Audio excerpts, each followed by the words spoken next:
આપણને યોગી મહારાજ આજ્ઞા કરે છે એ પાળીએ તો, પણ ઘણી વખત આપણે કેવું અડધું પાળીએ. અડધી સભા પૂરી થવા આવી હોય અને અડધી પતી ગઈ હોય ત્યારે આવીએ, ઘણી વખત તો છેલ્લે આવીએ અને આપણે સંતોષ માની લઈએ કે રવિવારની સભા મારા ભાઈ ભરાઈ ગઈ, બીજું શું, બાપાની આજ્ઞા પડી ગઈ ને. અરે ભાઈ, એ સારું જ છે કે નથી, ખોટું નથી, પણ પહેલેથી જ આપણે જો આવીને બેઠા હોય તો આગળના ક્રમની અંદર જે કાર્યક્રમો થયા હોય, જે સંતોના પ્રવચનો થયા હોય, એ તો બધાએ ગયા. એટલે એટલા માટે થઈને આપણને યોગીજી મહારાજના વચન ઉપર વિશ્વાસ હોવો જોઈએ. બાપાને તમને બધાને સુખિયા કરવા છે. પૈસે ટકે કરીને તો મહારાજે તમારા માટે માગી જ લીધું છે. એમાં તો તમને અનવસ્ત્ર ને આબરૂમાં કોઈ દી વાંધો આવવાનો નથી. ભજન ભક્તિ કરશું તો ગુણાતીતાનંદ સ્વામી પણ પોતે બોલ્યા કે જે ભગવાનનું ભજન કરે છે એને અમે બેઠા કહેતા સૂતા એને રોટલા આપશું. હવે આ પ્રકારે મોટા પુરુષ પોતે જવાબદારી લઈ લે છે. ભલે આપણે કર્મ કરવું પડે, પણ આપણે દુનિયાની અંદર લોકો જે પ્રમાણે કર્મ કરીને એમ માને છે કે આ તો મારા કાર્યને લીધે, મારા કર્મને લીધે મારા ઘરનું ભરણ પોષણ થાય છે. પણ જ્યારે ભગવાન અને સંતની આજ્ઞા આપણે પાળીએ ત્યારે આપણા જીવનની અંદર આપણું ભરણ પોષણ ભગવાન અને સંત કરે છે. ત્યારે કહેવાય છે કે એ પ્રમાણે એને બીજી બહુ કોઈ ચિંતા રહેતી નથી. અને એટલા જ માટે કીધું કે કોઈ ભગવાન સંભાળે તો એની સેવા હું કરું, એને પગ દબાવી દઉં, એને બેઠા ખાવા દઉં. આ બધું મોટા પુરુષ અને મહારાજ અક્ષર બ્રહ્મ પોતે બોલીને ગયા છે, એટલે આપણી જવાબદારી એમણે લીધી જ છે. અને આપણે જાણીએ છીએ કે માનો કે તમે રવિવારને દિવસે તમારું કામ પૂરું કરવા માટે ઘરે રોકાયા અને રવિસભા જતી કરી.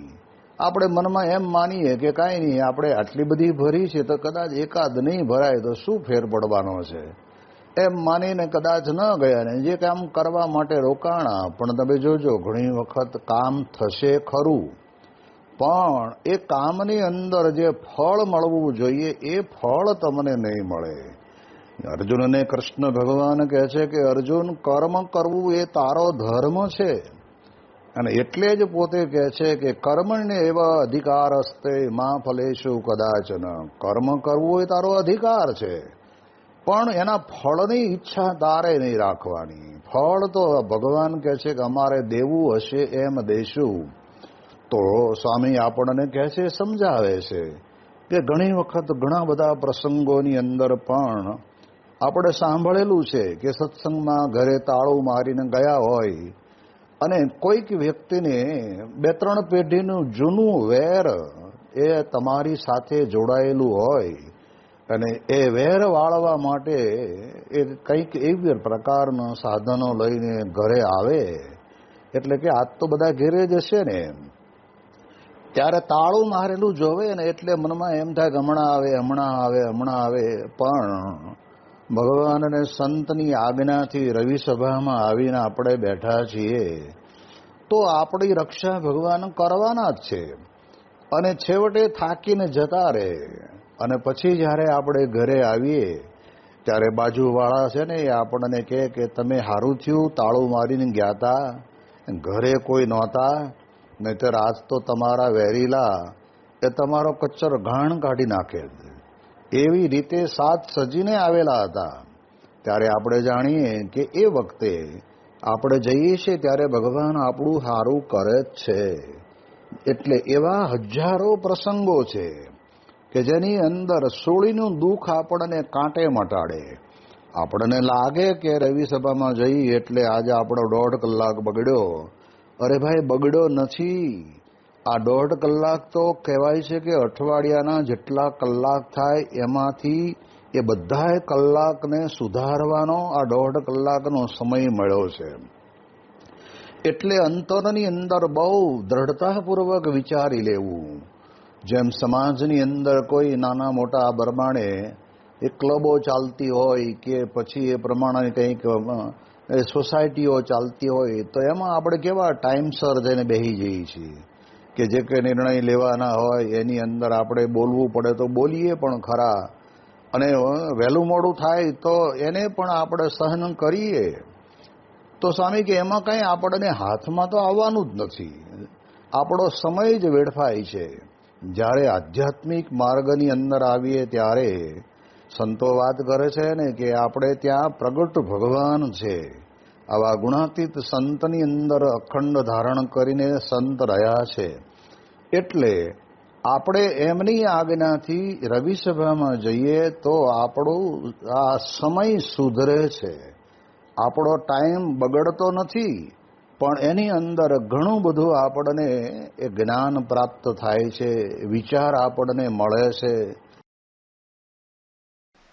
કોઈને નારાજ કરવાનું નહીં શીખવેલા સ્વામીશ્રી તે ભક્તોને પધારવાનું વચન આપી દેતા.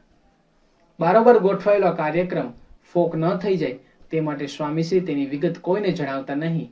તે હરિભક્તને પણ કહેતા, તમે આ વાત કોઈને કરતા નહીં, રસ્તે ઉભા રહેજો, હું તમારે ઘેર આવી જઈશ. આ પ્રમાણે થયેલી ગોઠવણ અનુસાર સ્વામીશ્રી આખી ક્ષણે આયોજન જાહેર કરતા.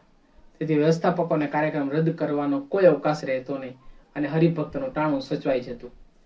તે પોતે પણ સચવાઈ જતા, કારણ કે સૌને એમ જ લાગતું કે આ કાર્યક્રમ સ્વામીશ્રીએ ગોઠવ્યો છે. તેથી હરિભક્ત પર દોષનો કોઈ ટોપલો ઠલવાતો નહીં. આમ સૌનું સઘળું સચવાઈ જતું. જે કંઈ વેઠવાનું આવતું તે સ્વામીશ્રીના ભાગે રહેતું. સૌને રાજી રાખવાની તેઓની આ કલ્યાણકારી કળા પ્રમાણે આજે પણ તેઓ 25 ઉપરાંત બીજી જે 5 પધરાવણીઓ ગોઠવેલી તે માટે નીકળ્યા.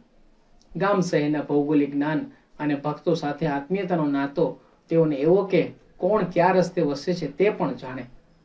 તેથી જ્યાં પહોંચવાનું હોય ત્યાં જઈને જ વાહનનું પૈડું થંભે. એ રીતે આજે તેઓ આ 5 ઘર પાસે જઈને ઊભા રહ્યા ત્યારે એક એક ઘરનું આંગણું હરખથી ઉભરાઈ રહ્યું. એ ઘરમાં રહેનારા સૌ ગાય ઉઠ્યા, મનના થયા સંકલ્પ સિદ્ધ, નથી બાકી રહ્યા કોઈ વિધ. અનેકને અનુભવ કરાવનારા સ્વામીશ્રી પધરાવણીઓ કરી આજની સાંજે નવા વાડજમાં યોજાયેલી નગરયાત્રામાં બિરાજ્યા. નગરયાત્રા બાદ સાંકળચંદ બાપુજી ટ્રસ્ટની વાડીમાં દ્વિશતાબ્દી ઉપક્રમે રાખેલી સભા પણ અમદાવાદ ગજવે તેવી રીતે સંપન્ન થઈ. તેમાં મેયર સહિત અનેક નામાંકિત મહાનુભાવોથી મંચ માંડવો તારા ખચિત આકાશની જેમ શોભી રહ્યા. જ્યાં જવું કોઈને ગમે નહીં અને જ્યાં ગયેલાને મળવું કોઈને ગમે નહીં, ત્યાં જવા અને તે લોકોને મળવા સ્વામીશ્રી તારીખ 2 સપ્ટેમ્બરની સાંજે 4 વાગે પહોંચી ગયા. એ સ્થળ હતું સાબરમતી જેલ. જ્યાં માણસ નામથી નહીં પણ નંબરથી ઓળખાય તે સ્થળ. એક સમયે તે હતું સત્યાગ્રહીઓનું સ્વર્ગ, પણ આજે બની ગયેલું ઉન્માદીઓનો ઉકરડો. આ ઉકરડામાં સ્વામીશ્રીના ચરણ પડતા જ ઉદ્યાનની ખુશ્બુ પ્રસરી રહી. અહીં જેલના અધિકારીઓ તેઓને સત્કારી પ્રથમ ગાંધી યાર્ડમાં લઈ ગયા. સન 1922માં ગાંધીજી અહીં પ્રથમ જેલવાસ ભોગવેલો. તે ઓરડામાં પગલા કરી સ્વામીશ્રી સભામાં પધાર્યા. અત્રે આવેગ અને આક્રોશની આગમાં જિંદગી ભડથું કરી નાખનારા 300 કેદીઓ બેઠા હતા. ઘણા સમય પછી આવો કરુણાવાળો ચહેરો તેઓની નજરે ચડ્યો. અહીંના નિવાસ દરમિયાન તો પહેલી જ વાર. તેથી સૌ એકટીસે સ્વામીશ્રી સામે જોઈ રહ્યા. યુધિષ્ઠિરની ઉપસ્થિતિ માત્રથી નરકના જીવોને જેવી રાહત અનુભવાયેલી તેવા જ અનુભવમાંથી લાલ પીળી ટોપીઓ પહેરીને બેઠેલા સૌ પસાર થઈ રહ્યા. સ્વામીશ્રીની અમી દ્રષ્ટિ તેઓ પર વરસી રહી. થોડી વારમાં તેઓ આશીર્વાદનું અમૃત પીવડાવવાનું પણ શરૂ કર્યું. તેમાં જણાવ્યું કે થઈ ગયું તે થઈ ગયું, ત્યારે 2 વાતનું ધ્યાન રાખવું. ફરી ભૂલ કરવી નહીં અને જે થઈ ગઈ તેનો ડાઘ ધોઈ નાખવો.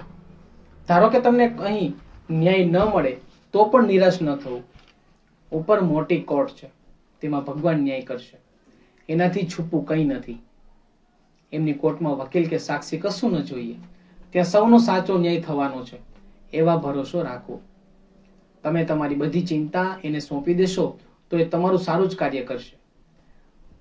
તમે કોઈને જેટલું ભૂંડું કરશો તેથી સવાયું ભૂંડું તમારું થશે.